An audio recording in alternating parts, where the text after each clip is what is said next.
On a bookshelf right over my desk is something that I've owned for most of my life. It's a little book titled Polly's Christmas Present. And at my brother's house in Massachusetts is another book that I spent my childhood Christmases with, a Hallmark pop-up edition of A Visit from St. Nicholas. The fact that I remember these books, and have kept one of them for decades, goes to show that the stories we grow up with, especially Christmas stories, leave a lasting impression.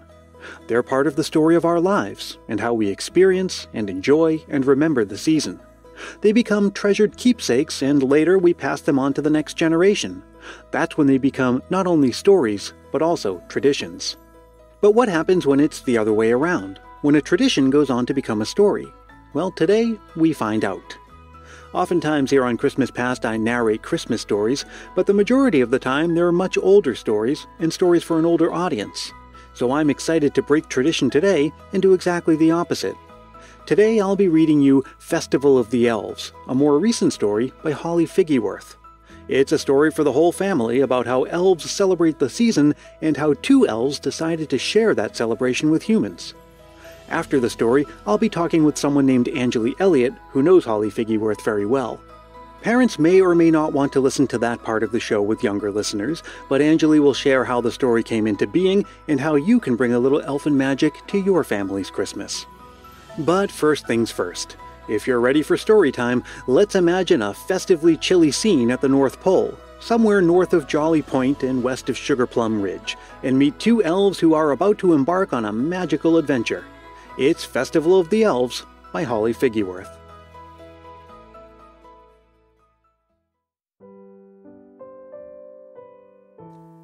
Why are there 4 little elf feet sticking out of the snow, you might ask?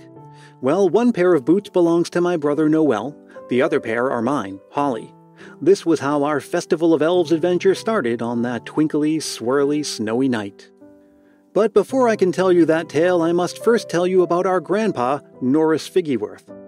Grandpa Figgyworth is a kind-hearted and fun-loving elf. When he was young, Grandpa decided to make the month of December the most magical ever. He wanted the holiday season to be full of surprises and delights.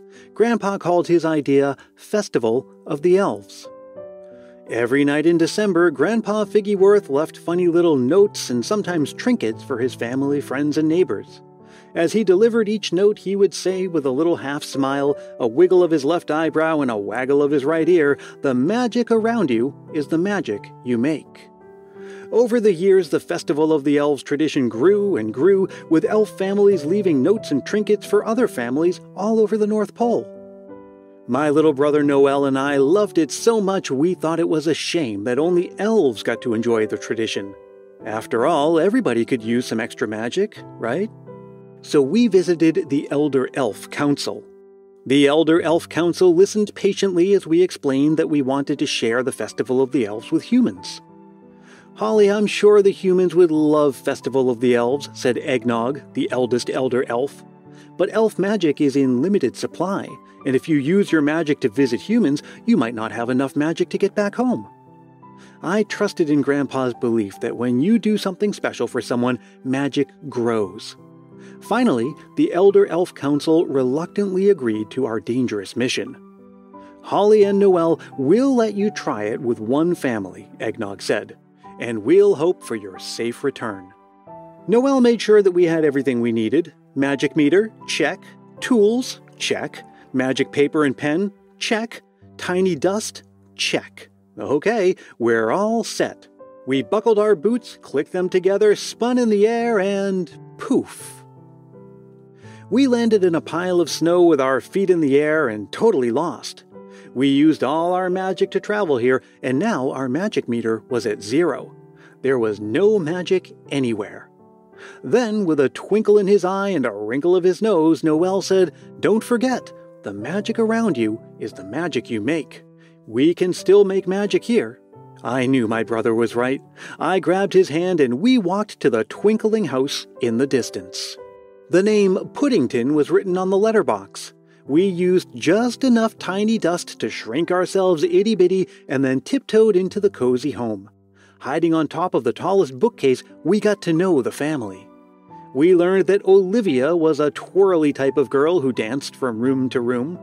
Henry was all about dinosaurs and drawing. Mama Puddington had a big laugh, and Daddy Puddington told the best bedtime stories. "I think we picked a good house," I said to Noel. "The Puddingtons aren't magical, but perhaps someday they could be." The next day was Monday, hide-and-seek day. We worked late into the night getting everything ready. When we found the perfect place for our note, we whispered, "The magic around you is the magic you make," and sent it with a kiss. The next morning, Olivia twirled into the room and stopped. "There's a note," she cried. Sleepyhead Henry perked up, and everybody eagerly listened to Mama Puddington as she read the note out loud. "Dear Puddingtons, each day in December will be a day to remember. We'll leave you a note for when you rise. We think you'll find it a terrific surprise. Now let's play a game called Hide and Seek. Hopefully you haven't taken a peek. We've hidden a trinket for you all to find. It's something we made and one of a kind. Keep your eyes peeled, search high and low, but here's a hint. Where do the cards go?" So everyone, let's start the fun. Now count it down, 3, 2, 1, run! Happy Festival of the Elves, Holly and Noel. Olivia and Henry dashed off looking from room to room. Then Olivia said, "I know where it is, the hall." She had guessed right. Our handsome nutcracker was snuggled amongst the cards. As Noel and I watched, we felt a bit more magical and joyous. The needle on our magic meter barely budged, but that did not stop us from making the Festival of the Elves fun for the Puddingtons. Next, we left Noel's Silly Day note. "Dear Puddingtons, did you know elves love to be silly? Today is Silly Day. Put your right hand on top of your head and your left hand on your tummy, and while you rub them, say one of these 3 times fast. Nutty Nutcracker Ned nibbled nuts nimbly. Dashing Dancer danced divinely during dinner. Silly Sammy Snowman sang seasonal songs so sweetly. Good luck. Happy Festival of the Elves, Noel and Holly." The Puddingtons practiced being silly that morning and later that night. So did Noel and I. Day after day, for 24 days, we left the Puddington notes. Wednesday was Treat Day, Thursday was Art Day, Friday was Riddle Day, Saturday was Song and Dance Day. We ended each week with Gratitude Day, my favorite, on Sunday. Dear Puddingtons, today is Gratitude Day. Hip hip hooray! It's time to reflect on those blessings you've got, like each one in your family who loves you a lot, like cozy warm nights and a bright shining sun, and playing with friends and just having fun, like sharing sweet treats to celebrate all of the things that make life so great. Happy Festival of the Elves, Holly and Noel.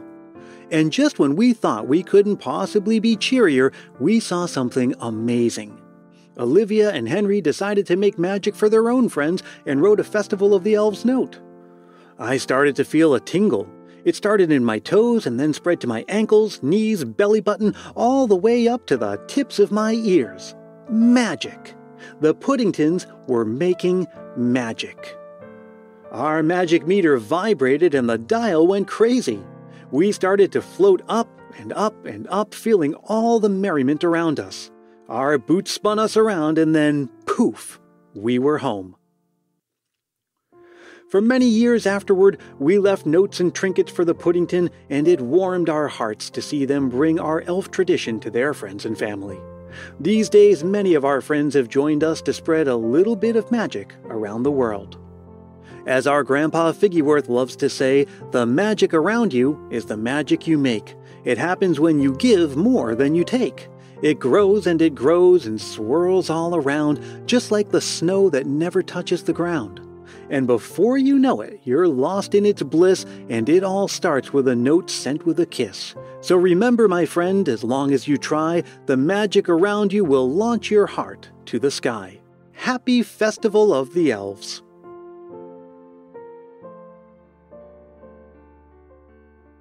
Thanks for listening. I hope you liked the story, but I have to tell you that you've only gotten part of the experience. That's because I was reading it to you from the beautifully illustrated book, complete with a map of the North Pole, intricately detailed scenes, and a visual aesthetic that's somewhere between children's cartoon, Victorian Christmas, and steampunk. I first heard of Festival of the Elves earlier this year, and I was instantly drawn to the notion of making the Christmas season a daily celebration, of leaving little notes and having activities. I just had to reach out to the author, Angeli Elliott, and ask if I could share the story with you here. I caught up with Angeli recently to ask her how the idea for the story came about. I've been wanting to write this book for a while. It was a tradition I had started with my children. Every day I wrote them a quirky little poem. And, some days it was about a silly elf joke or about where to find a little Christmas ornament that I had hidden somewhere in the house, or just being silly with their parents. So that was the core of the tradition with my children. I didn't want it to be about getting gifts every day in December. I really wanted the quirky notes to instigate family fun.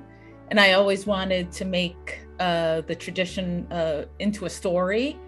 And during the pandemic, I felt like doing something that would be uplifting and a lot of fun to create. So I started to write the story then. Now, like I said, the book features some very cool visuals.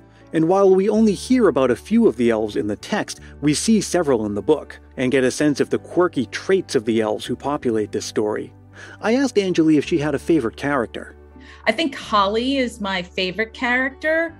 I wanted her to be a very proactive and empowered elf, and she was the one who really led the whole adventure throughout the story. And she's very close to her brother in the story, and together they create a little bit of magic for the Puddington family. Now that I'm a dad with a 1-year-old, I'm doing a lot of thinking about what I want our family Christmases to be like. He's still a little too young to know what's going on, although he does love to look at the Christmas tree and dance around the room with me to Christmas songs. But I want to do what I can to not only make Christmas special for him, but also to shape how he thinks about the season. Maybe that's why I was especially drawn to this story.